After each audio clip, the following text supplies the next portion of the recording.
সুন্দরবনের চাঁদপাই রেঞ্জ থেকে বিস্তারিত জানিয়েছেন সহকর্মী এস এ সোহান।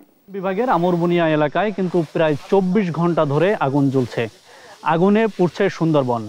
রবিবার সকাল থেকে ফায়ার সার্ভিসের ৫টি ইউনিট এবং নৌবাহিনী ও কোস্টগার্ডের পৃথক ২টি ইউনিট আগুন নেভানোর কাজ করছে।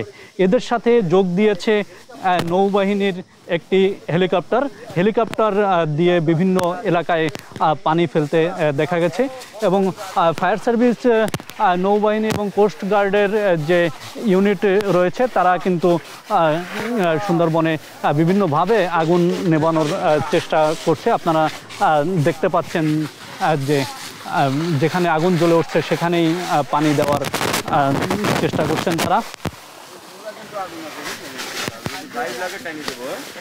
তবে এই বনে আগুন নেভানো সবথেকে জটিল ব্যাপার হচ্ছে যে বনের যে সমতল ভূমি, এখানে ২ থেকে ৩ ফুট পর্যন্ত শুকনো পাতার স্তূপ রয়েছে, যার ফলে এক জায়গা থেকে আগুন নিভলে অন্য জায়গা থেকে জ্বলে উঠছে।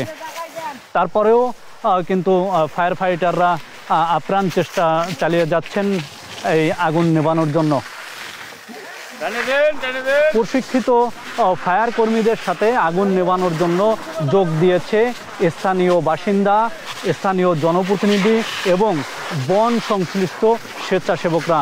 আমরা যতদূর জেনেছি ফায়ার সার্ভিস, বন বিভাগ, কোস্টগার্ড, নৌবাহিনী এর সাথে কিন্তু অন্তত ৫ শতাধিক স্থানীয় বাসিন্দা আগুন নেভানোর কাজে অংশ নিয়েছেন। কারণ একটাই, সুন্দরবনকে বাঁচাতে হবে।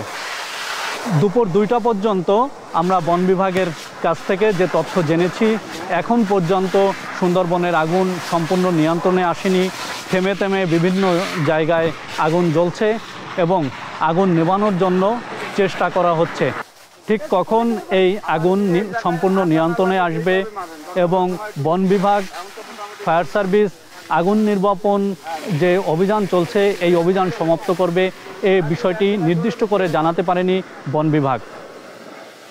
সুন্দরবনের আমরবুনিয়া এলাকা থেকে এই ছিল আমার কাছে অগ্নিকাণ্ডের সর্বশেষ সংবাদ।